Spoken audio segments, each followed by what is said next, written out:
माशाल्लाह से बड़ी ही ज़बरदस्त हमारी दाल माश बनकर तैयार हो चुकी है। बहुत ही टेस्टी बनी है और बहुत ही ज़बरदस्त बनकर तैयार हुई है। अस्सलाम वालेकुम, कुक एंड कुकिंग चैनल में आप सबको खुश आमदीद। उम्मीद करती हूँ कि आप सब खैरियत से होंगे। अल्लाह के फजल से मैं भी खैरियत से हूँ। तो आज जो मैं रेसिपी लाई हूँ बहुत ही मज़ेदार रेसिपी है, वो है दाल माश की रेसिपी, जो कि बनाना बहुत ही आसान है और खाने में तो बहुत ही मज़े की ये बनकर तैयार होती है। तो चलिए इसको बनाते हैं। इसको सबसे पहले जो है मैंने साफ़ कर लिया है। इसमें बहुत का छोटे छोटे स्टोन होते हैं, तो उनको मैंने चुन लिया अच्छी तरीके से। चुन के तो इसको मैंने धो के अच्छी तरीके से इसको पानी में भिगो दिया है। तो अच्छी तरीके से भिगो दिया है। ये बहुत मज़ेदार बनकर तैयार होती है और इसके फ़वाइद भी बहुत ज़्यादा है। प्लीज़ मेरी रेसिपी को लाइक कर दें और मेरे चैनल को सब्सक्राइब कर दें और मेरे चैनल को ज़्यादा से ज़्यादा शेयर भी कर दें। तो मेरी वीडियो को आपने फुल वॉच करना है, प्लीज़ स्किप करके बिल्कुल नहीं देखना। तो चलिए इसको जो है हम बॉईल करते हैं। तो इसको साथ साथ इसकी टिप्स एंड ट्रिक्स भी मैं बताती हूँ, तो प्लीज़ रेसिपी के साथ जुड़े रहिए।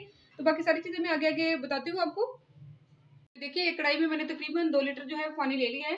तो पानी में बबल्स आने स्टार्ट हो गए हैं, पकना शुरू हो गया। तो अब इसमें जो दाल है भिगोई हुई माश की दाल, तो वो मैं शामिल कर दूंगी। ये माश की दाल तकरीबन आधा किलो है, ये आधा किलो दाल है। तो बिस्मिल्लाहिर्रहमानिर्रहीम, दाल को हम शामिल कर देते हैं। तो इसको जो है ना कितना कुक करना है तो वो मैं आपको बताती हूँ साथ साथ। इसको तकरीबन ज़्यादा कुक नहीं करना है, इसको बिल्कुल हमने गलाना नहीं है। तो इसको तकरीबन ना 90% तक हमने इसको पका लेना है इसमें। तो ऐसे ऐसे करते हुए मैं सारी दाल जो है शामिल कर दूंगी। बहुत ही मज़ेदार ये दाल बनकर तैयार होती है। तो इसके जो है ना फ़ायदे भी बहुत ज़्यादा हैं। दाल को मैंने शामिल कर दिया अच्छी तरीके से। तो अब इसका वेट करते हैं ये अच्छी तरीके से कुक हो जाए। तो बाकी का इसका जो है प्रोसेस मैं बाद में करती हूँ। देखिए दाल हमारी कुक हो रही है, तो इसके ऊपर ये जो ऐसी झाग सी आती है, तो इसको आप जो है ना उतार लिया करें हल्का हल्का सा, क्योंकि ये जो बादी वगैरह दाल होती है तो ये इसी से ज़्यादा फिर जो है ना इसका होता है, ये झाग उतर जाए तो फिर जो दाल है वो बादी इतनी नहीं रहती। तो ये सारी जो झाग है मैं इसकी सारी जो है ना आहिस्ता आहिस्ता हटा लूँगी। तो आप भी इसकी हटा लिया करें, कोशिश किया करें इसकी जो झाग है। तो ये अभी कुक नहीं हुई, अभी मुकम्मल कुक नहीं हुई। अभी थोड़े से इसे 5 से 6 मिनट जो है ना वो लग देंगे इसको। वैसे ये बहुत जल्दी गल जाती है, इतनी देर इसको नहीं लगती गलते हुए। तो ऐसे ऐसे मैं सारी झाग इसकी रिमूव कर लूँगी, हटा लूँगी ऊपर से। ये देखिए दाल जो है हमारी गल चुकी है। तो ये जितनी 90% तक ये गल चुकी है, तो ये 90% तक गल चुकी है। तो अब इसे हम जो है ना स्ट्रेन कर लेते हैं। तो फिर अपने जो है तुड़के की तैयारी करते हैं। तो इसे हम स्ट्रेन कर लेते हैं इसको।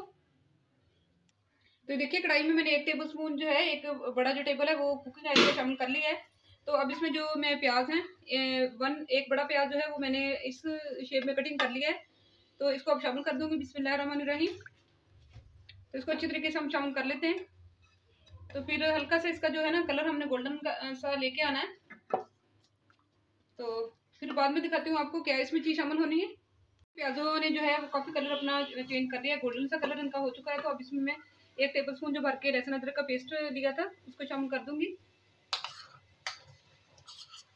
तो लहसुन अदरक का जो पेस्ट है ना ये ज़्यादा ही थोड़ा सा जाता है, क्योंकि ये दाल बाती होती है, तो इस वजह से ये ज़्यादा बेहतर रहता है।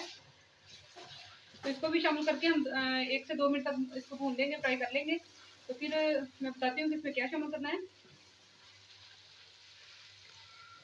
लहसुन अदरक जो का पेस्ट है उसको भी अच्छी तरीके से मैंने भून लिया, फ्राई कर लिया। तो अब इसमें एक मीडियम साइज़ का मैंने टमाटर ले लिया है। इसका मैंने जो छिलका है वो रिमूव कर लिया है। तो अभी इसका छिलका रिमूव कर लें, क्योंकि ये बाद में भी गलता नहीं है।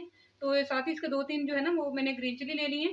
तो 2-3 सब्ज़ मिर्चें जो वो ले ली हैं, तो इनको भी मैं शामिल कर दूँगी, इकट्ठा इन दोनों को शामिल करूँगी। तो इनको शामिल करके अच्छी तरीके से आपने भून लेना है, ताकि टमाटर हमारे अच्छी तरीके से सॉफ्ट हो जाएँ। 1 से 2 मिनट तक इसको भी हम भून लेंगे अच्छी तरीके से।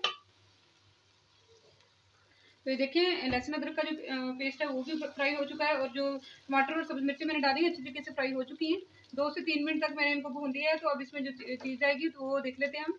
तो ये इसमें जो है ना 1/2 टी स्पून इसमें मैंने कुटी हुई लाल मिर्च ली है, और 1/2 टी स्पून इसमें मैंने पिसी हुई सुरख मिर्च ली है।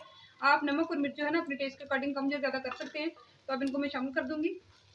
शामिल करके आपने अच्छी तरीके से जो चम्मच है वो हिलाना है, ताकि जो मिर्चें हैं वो जले ना। और साथ ही इसके जो है मैंने 1 टीस्पून इसमें मैंने हल्दी पाउडर ले लिया है। तो इसको भी मैं शामिल कर दूंगी। तो हल्दी पाउडर को मैंने शामिल कर दिया, और साथ ही चम्मच आपने हिला लेना अच्छे तरीके से। तो साथ ही इसकी जो चीज़ उठ जाएगी तो वो नमक है। तो नमक जो है 1 टेबल स्पून मैंने लिया है, तो इसको भी हम शामिल कर देंगे। तो नमक को भी हमने शामिल कर दिया अच्छे तरीके से। तो साथ जो इसकी और चीज़ आएगी वो भी मैं दिखाती हूँ। तो साथ इसकी जो चीज़ जाएगी वो देखिए 1 टेबल स्पून जो है वो मैंने धनिया ले लिया है, इसको कूट लिया है मैंने। तो साथ इसके हाफ टी स्पून जो है वो गरम मसाला पाउडर ले लिया है, तो इनको भी मैं शामिल कर दूंगी। इनको भी अच्छी तरीके से शामिल कर देते हैं। तो इसके साथ जो और चीज़ भी जाएगी तो वो भी मैं दिखाती हूँ।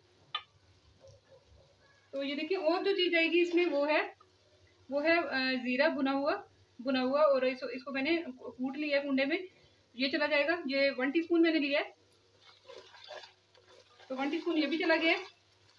तो इनको हम ना 1 से 2 मिनट तक अच्छी तरीके से फ्राई कर लेते हैं। तो फिर मैं बताती हूँ कि इसमें और क्या चीज़ जाएगी। तो देखिए मसाले को भी मैंने 1 से 1.5 मिनट तक अच्छी तरीके से भून लिया है, फ्राई कर लिया है। तो अब साथ इसकी जो चीज़ आएगी वो दही है, वो मैंने ये 1 टेबल स्पून भर के लिया है दही का। तो इसको हम शामिल कर देते हैं दही को।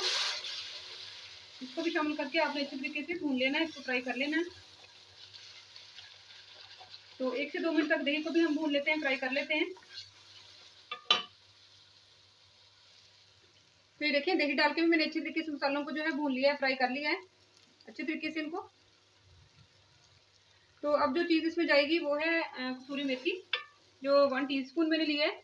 1 टीस्पून कसूरी मेथी का मैंने ले लिया है। तो इसको अच्छी तरीके से हाथों से इस तरह मसल के आपने शामिल कर देना है। तो ये बड़ा ही ज़बरदस्त जो है फ्लेवर लाती है दाल माश में। तो बड़ी ही ज़बरदस्त, बड़ी ही मज़ेदार जो है ना दाल बनकर तैयार हो जाती है हमारी।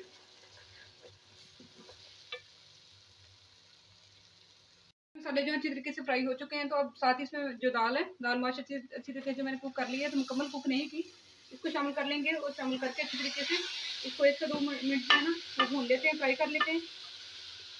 दाल मैंने सारी शामिल कर ली है अच्छी तरीके से, इसको 1 से 2 मिनट भून लेते हैं। फिर मैं बताती हूँ क्या करना है। इसकी अच्छी तरीके से जो है बुनाई हो चुकी है 1 से 1.5 मिनट। तो अब इसमें मैं पानी शामिल कर लूँगी इतना, ताकि जो दाल की जो कसर है वो भी खत्म हो जाए। जो इसमें कसर है जो अभी गलने वाली है, तो और बाकी हल्की सी जो है ग्रेवी भी इसकी बन जाए। तो ये आधा किलो दाल है, उसके हिसाब से मैं थोड़ा सा पानी इसमें शामिल करूँगी। तो तकरीबन 1 मग मैंने पानी शामिल कर दिया है। तो अब इसका लीड दे के, इसका ढक्कन दे के, तो अब हमने जो है बिल्कुल स्लो कर देनी है और फिर वेट करना है इसका कुक करने का। फिर बाद में आपको दिखाती हूँ इसकी कंडीशन। दाल जो है हमारी माशाल्लाह से कुक हो चुकी है। तो अब इसमें जो है ना सब्ज़ धनिया हम शामिल करेंगे, और जो एक जो है ना सब्ज़ मिर्च जो मैंने इस तरह कटिंग कर दी है ये शामिल होगी, और सब्ज़ धनिया को शामिल कर लेते हैं। तो इसको शामिल कर लेते हैं। बड़ी ही मज़ेदार दाल बनकर रेडी हुई है। तो सब्ज़ धनिया डाल के इसको हल्का सा हम हिलाएंगे, हल्का सा हम हिलाते हैं इसको। तो बड़ी ही टेस्टी और बड़ी ही मज़ेदार दाल बनकर तैयार होती है इस तरह। तो दाल हमारी बन चुकी है। तो अब इसे साथ ही अब हम इसे डिश आउट कर देते हैं। तो साथ ही हम डिश आउट कर लेंगे इसे। अल्हम्दुलिल्लाह से दाल माश हमारी बनकर रेडी हो चुकी है। बहुत ही मज़ेदार बनी है और बहुत ही टेस्टी बनकर तैयार हुई है, और बहुत ही ज़्यादा इसके फ़ायदे हैं। आप भी बनाएं, एंजॉय करें इस दाल माश की रेसिपी को। तो चलिए, अगर आपको मेरी आज की रेसिपी पसंद आई हो तो प्लीज़ मेरे चैनल को सब्सक्राइब करें और मेरी वीडियो को लाइक करें और मेरे चैनल को ज़्यादा से ज़्यादा शेयर करें। मिलते हैं आपको अगली वीडियो तक के लिए, तब तक के लिए कुक एंड कुकिंग चैनल की तरफ से अल्लाह हाफिज़।